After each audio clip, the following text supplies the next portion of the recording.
Hello everyone, welcome to the class number 29 of Introduction to MySQL. In the last class, we have discussed about union operation. In today's class, we are going to study about some other topic. In today's class, we are going to start about the topic different clauses used with select command. बहुत सारे clause होते हैं जिसको हम select command के साथ use करते हैं ताकि हमें बेटर रिजल्ट मिल सके। ओके, जैसे कि हमने नॉर्मली वेयर क्लॉज यूज किया है। वेयर क्लॉज हम क्यों यूज करते हैं? कंडीशन प्रोवाइड करने के लिए। वैसे और भी बहुत सारे क्लॉज हैं जिसको हम यूज करते हैं सिलेक्ट कमांड के साथ बेटर रिजल्ट पाने के लिए। तो उन सारे क्लॉज के बारे में एक एक करके हम पढ़ेंगे और जानेंगे कि किस तरह के क्लॉज का काम क्या है, किस तरह के क्लॉज को हम कैसे यूज कर सकते हैं सिलेक्ट कमांड के साथ बेटर रिजल्ट पाने के लिए। ओके, तो डिफरेंट टाइप ऑफ क्लॉज है। Where clause, order by clause, group by clause, having clause, between clause, in clause and like clause. तो सारे क्लॉज के बारे में एक एक करके शुरू करते हैं। तो फर्स्ट शुरू करते हैं वेयर क्लॉज के बारे में। वेयर क्लॉज हम क्यों यूज करते हैं? वेयर क्लॉज हम यूज करते हैं कुछ सर्टेन कंडीशन प्रोवाइड करने के लिए हर एक इंडिविजुअल रिकॉर्ड्स में एक टेबल का। तो सपोज एक टेबल है, एक टेबल में बहुत सारे स्टूडेंट्स का डिटेल्स हैं, तो वहां पे मुझे कंडीशन प्रोवाइड करना है कि मुझे उन स्टूडेंट्स का रिकॉर्ड देखना है जिनका मार्क कॉलम का वैल्यू 60 या फिर 60 से ज्यादा है। मतलब यहाँ पे मैं इंडिविजुअल रिकॉर्ड्स पे कंडीशन प्रोवाइड कर रहा हूँ कि जिस रिकॉर्ड का वैल्यू 60 या फिर 60 से ज्यादा है, मुझे उसी रिकॉर्ड को एज ए रिजल्ट या फिर एज ए आउटपुट देखना है। तो वहां पे हर एक इंडिविजुअल रिकॉर्ड्स में कंडीशन प्रोवाइड करने के लिए हम यूज करते हैं जिस क्लॉज को, उस क्लॉज को बोलते हैं where clause. Okay, this clause is used to provide certain condition on individual records of a table। एक टेबल के हर एक इंडिविजुअल रिकॉर्ड्स को कंडीशन प्रोवाइड करने के लिए हम जिस क्लॉज को यूज करते हैं उस क्लॉज को बोलते हैं वेयर क्लॉज। तो वेयर क्लॉज को हम किस किस कमांड के साथ यूज करते हैं? Select command, update command, delete command के साथ नॉर्मली हम यूज करते हैं वेयर क्लॉज को, जिसके बारे में हम ऑलरेडी पहले से पढ़ चुके हैं सिलेक्ट कमांड पढ़ते वक्त, अपडेट कमांड पढ़ते वक्त और डिलीट कमांड पढ़ते वक्त। फिर भी इनके सिंटेक्स को एक एक बार देखते हैं कि कैसे हम यूज करते हैं इन सारे कमांड्स के साथ वेयर क्लॉज को। Syntax of where clause used with select command. Select command के साथ वेयर क्लॉज का यूज कैसे करते हैं, उसका सिंटेक्स क्या है कि select column name from table name. उन कॉलम्स का नाम सिलेक्ट करो जिस टेबल से आप दिखाना चाहते हो, और उसके बाद अगर कुछ कंडीशन प्रोवाइड करना चाहते हो तो कंडीशन भी प्रोवाइड कर सकते हो। इसको हम प्रैक्टिकली करके भी देखेंगे। उसके बाद अपडेट कमांड के साथ वेयर क्लॉज का यूज होने का सिंटेक्स क्या है कि अपडेट कमांड का सिंटेक्स क्या है? अपडेट जिस टेबल को आप अपडेट करना चाहते हो उस टेबल का नाम, उसके बाद सेट कॉलम नेम, जिस कॉलम में आप अपडेट करना चाहते हो उस कॉलम का नाम, जो नया वैल्यू देना चाहते हो नया वैल्यू, उसके बाद वेयर क्लॉज यूज करके कंडीशन। ओके, तो ये है सिंटेक्स अपडेट कमांड के साथ वेयर क्लॉज का। उसके बाद डिलीट कमांड के साथ कैसे यूज करते हैं कि आपको कौन से टेबल से कौन सा रिकॉर्ड डिलीट करना है। डिलीट फ्रॉम टेबल नेम, जिस टेबल से आप डिलीट करना चाहते हो, उसके बाद वेयर क्लॉज यूज करके कंडीशन कि आप कौन सा रिकॉर्ड डिलीट करना चाहते हो, वो आप वेयर क्लॉज यूज करके कंडीशन प्रोवाइड कर सकते हो। ओके, तो वेयर क्लॉज के बारे में हम प्रैक्टिकली करके देखेंगे तीनों कमांड्स के बारे में, सिलेक्ट कमांड, अपडेट कमांड और डिलीट कमांड में कैसे हम वेयर क्लॉज को यूज करते हैं। उसके बाद आते हैं और एक तरह के क्लॉज के बारे में जिसका नाम है ऑर्डर बाय क्लॉज। इसके नाम से क्या लग रहा है कि ये एक ऐसा क्लॉज है जिसको हम यूज करते हैं एक प्रॉपर ऑर्डर में रिजल्ट को दिखाने के लिए, चाहे वो असेंडिंग ऑर्डर हो या तो डिसेंडिंग ऑर्डर हो। असेंडिंग मतलब छोटे से बड़ा, डिसेंडिंग मतलब बड़े से छोटा।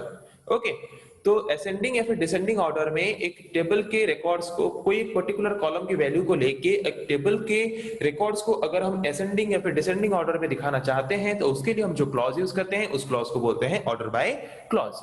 This clause is used to arrange the records in ascending order और descending order.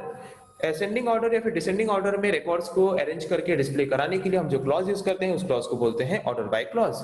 By default this clause arranges the records in ascending order. By default ये अरेंज करता है रिकॉर्ड्स को असेंडिंग ऑर्डर में।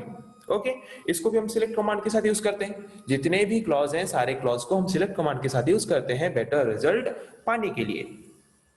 इसका सिंटेक्स क्या है? सिलेक्ट कमांड का सिंटेक्स जितना है, select star from table name, मतलब select column name from table name. अगर कुछ कंडीशन प्रोवाइड करना चाहते हो प्रोवाइड कर सकते हो, या फिर ये ऑप्शनल है, कंडीशन अगर प्रोवाइड कुछ नहीं करना है तो ना करने से भी चलेगा। उसके बाद ऑर्डर बाय, जिस कॉलम को लेके आप मतलब अरेंज करना चाहते हो असेंडिंग या फिर डिसेंडिंग ऑर्डर में, उस कॉलम का नाम। अगर आप असेंडिंग में करना चाहते हो तो आप ASC लिख सकते हो, ASC कीवर्ड को यूज कर सकते हो, या फिर कुछ भी ना लिखने से चलेगा, क्योंकि by default order by clause क्या करता है, असेंडिंग ऑर्डर में उसको अरेंज करता है। और अगर आप डिसेंडिंग ऑर्डर में अरेंज करना चाहते हो तो आपको DESC कीवर्ड को यूज करना पड़ेगा, आपको आपके रिकॉर्ड्स को डिसेंडिंग ऑर्डर में अरेंज करने के लिए। ओके, तो यहाँ पे एक टेबल देखते हैं, टीचिंग स्टाफ वाला एक टेबल है। ओके, वहां पे 4 रिकॉर्ड्स हैं। तो इसको अगर हम ऑर्डर करना चाहते हैं सैलरी कॉलम को लेके, तो कैसे सिंटेक्स लिखेंगे, सिलेक्ट स्टार, जो जो कॉलम आपको दिखाना है, मुझे सारा कॉलम दिखाना है, मैंने स्टार लिख दिया, फ्रॉम टीचिंग स्टाफ टेबल से। Okay, order by salary, salary का कॉलम को लेके मुझे क्या करना है, ऑर्डर करना है।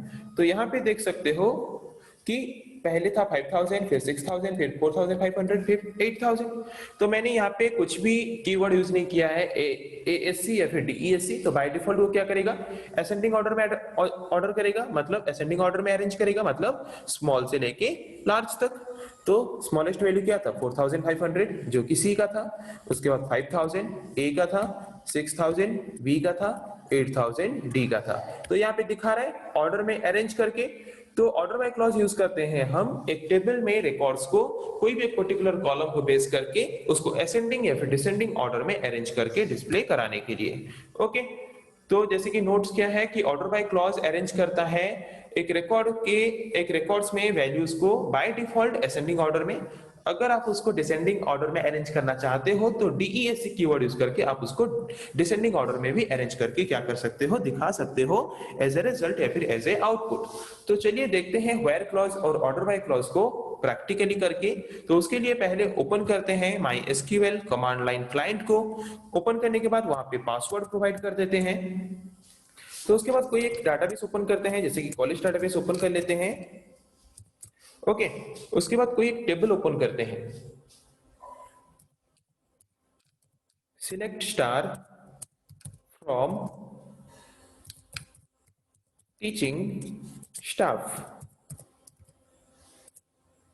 ओके, ये टेबल दिखा रहे हैं। यहाँ पे हम सिलेक्ट कमांड के साथ वेयर क्लॉज यूज करके देखते हैं कि जिनके जिनके वैल्यूज 5000 से कम है, मुझे सिर्फ उन्हीं रिकॉर्ड्स को देखना है। तो वहां पे कंडीशन प्रोवाइड करने के लिए इंडिविजुअल रिकॉर्ड्स में मुझे यूज करना पड़ेगा वेयर क्लॉज को, select star from teaching staff where salary less than equals to 5000। तो मैंने यहाँ पे कंडीशन क्या दिया कि सैलरी फील्ड में या फिर सैलरी वाले कॉलम में जिन जिन का भी वैल्यू 5000 है या फिर 5000 से कम है, उन सारे रिकॉर्ड्स को मुझे रिजल्ट के हिसाब से देखना है। तो यहाँ पे देख सकते हो 2 ही रिकॉर्ड्स हैं जो कि 5000 या फिर 5000 से कम है। बी का वैल्यू 5000 या फिर 5000 से ज्यादा है, इसीलिए उस रिकॉर्ड को नहीं दिखा रहे हैं। तो यहाँ पे हमने व्हेयर क्लॉज को यूज किया कंडीशन प्रोवाइड करने के लिए सिलेक्ट कमांड के साथ। ओके, तो अभी ये जो टेबल है हमारा, यहाँ पे हम अपडेट कमांड को यूज करते हैं, वहां पे कंडीशन प्रोवाइड करते हैं अपडेट, मुझे टीचिंग स्टाफ टेबल को अपडेट करना है, update teaching staff. Okay, set, मुझे वहां पे सेट करना है सैलरी को 5000 में। ओके, तो मुझे टीचिंग स्टाफ टेबल को अपडेट करना है और सैलरी फील्ड का या फिर सैलरी कॉलम का वैल्यू 5000 करना है। पर यहाँ पे सैलरी कॉलम में तो बहुत सारे वैल्यूज हैं, तो किस वैल्यू को चेंज करके मुझे 5000 करना है, तो वहां पे हम कंडीशन प्रोवाइड करने के लिए यूज करेंगे वेयर क्लॉज को, वेयर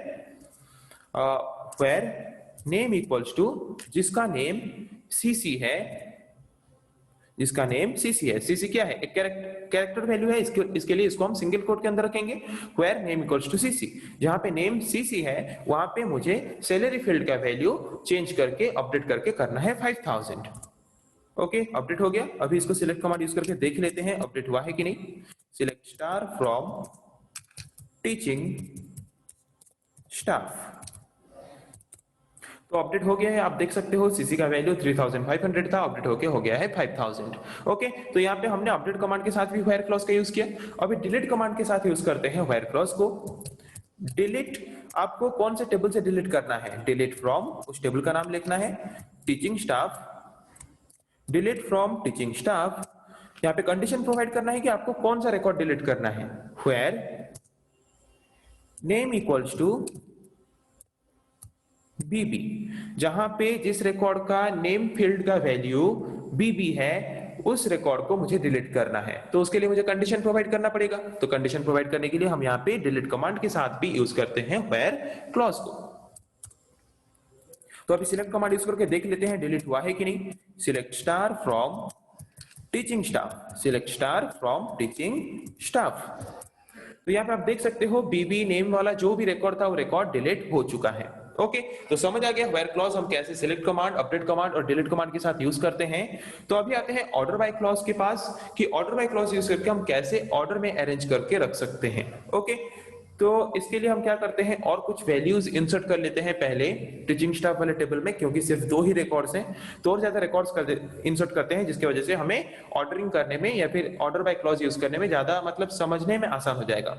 तो यहाँ पे इंसर्ट इनटू कमांड यूज करते हैं, insert into teaching staff, insert into teaching staff values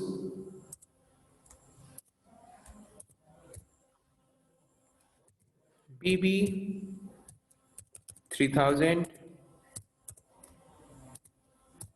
DD 4500,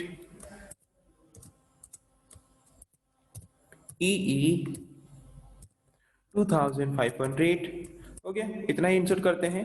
तो अभी देख लेते हैं सिलेक्ट कमांड यूज करके, पहले 2 रिकॉर्ड था, अभी हमने 3 इंसर्ट किया। Select star from teaching staff, तो यहाँ पे 5 रिकॉर्ड हो गए। प्रॉपर ऑर्डर में है क्या, 4000 है, फिर 5000, फिर इंक्रीज हो गया, फिर 3000 डिक्रीज हो गया। तो मैं यहाँ पे एक प्रॉपर ऑर्डर में मेरे टेबल्स के वैल्यू को दिखाना चाहता हूँ, चाहे वो असेंडिंग ऑर्डर में हो या फिर डिसेंडिंग ऑर्डर में हो। हम दोनों ऑर्डर में अरेंज करके देखेंगे। ओके, तो पहले असेंडिंग ऑर्डर में करते हैं, क्योंकि अगर हम असेंडिंग ऑर्डर में करना चाहते हैं तो वो बाय डिफॉल्ट असेंडिंग ऑर्डर में करता है order by clause. Select star from teaching staff, select star from teaching staff, order by, किस कॉलम को लेके मुझे ऑर्डर करना है, सैलरी, ऑर्डर बाय सैलरी। तो यहाँ पे आप देख सकते हो वो असेंडिंग ऑर्डर में ऑर्डर कर रहे हैं, मतलब स्मॉल से लेके लार्ज वैल्यू तक ऑर्डर में अरेंज कर दिया है। पहले 2500, फिर 3000, फिर 4000, फिर 4500, फिर 5000। अगर हम उसको डिसेंडिंग ऑर्डर में करना चाहते हैं, मतलब हाईएस्ट वाला सैलरी सबसे ऊपर और लोएस्ट वाला सैलरी सबसे नीचे, तो उसके लिए हमें यूज करना पड़ेगा ऑर्डर बाय क्लॉज के साथ DESC कीवर्ड को। Select star from teaching staff, select star from teaching staff, order by salary. मुझे क्या करना है, डिसेंडिंग ऑर्डर में दिखाना है, इसलिए मुझे ऑर्डर बाय क्लॉज के साथ यूज करना पड़ेगा DESC कीवर्ड को। तो यहाँ पे आप देख सकते हो डिसेंडिंग ऑर्डर में दिखा रहा है, पहले सबसे लार्जेस्ट साइज वैल्यू, उसके बाद उसके स्मॉल, उसके बाद उससे स्मॉल, उसके बाद उससे स्मॉल, उसके बाद सबसे स्मॉल वैल्यू आपको दिखा रहा है डिसेंडिंग ऑर्डर में। तो वैसे ही अगर आप अपने कोई भी टेबल के वैल्यूज को असेंडिंग या फिर डिसेंडिंग ऑर्डर में दिखाना चाहते हो तो उसके लिए आप ऑर्डर बाय क्लॉज को यूज कर सकते हो अपने वैल्यूज को असेंडिंग या फिर डिसेंडिंग ऑर्डर में दिखाने के लिए। ओके, तो आई थिंक आप लोगों को समझ आ गया है कि व्हेयर क्लॉज और ऑर्डर बाय क्लॉज को हम कैसे यूज कर सकते हैं बेटर रिजल्ट पाने के लिए सिलेक्ट कमांड के साथ। फिर नेक्स्ट क्लास में ऐसे हम और कुछ क्लॉजेस के बारे में पढ़ेंगे और उसको प्रैक्टिकली करके देखेंगे भी। आज के लिए इतना ही, थैंक यू।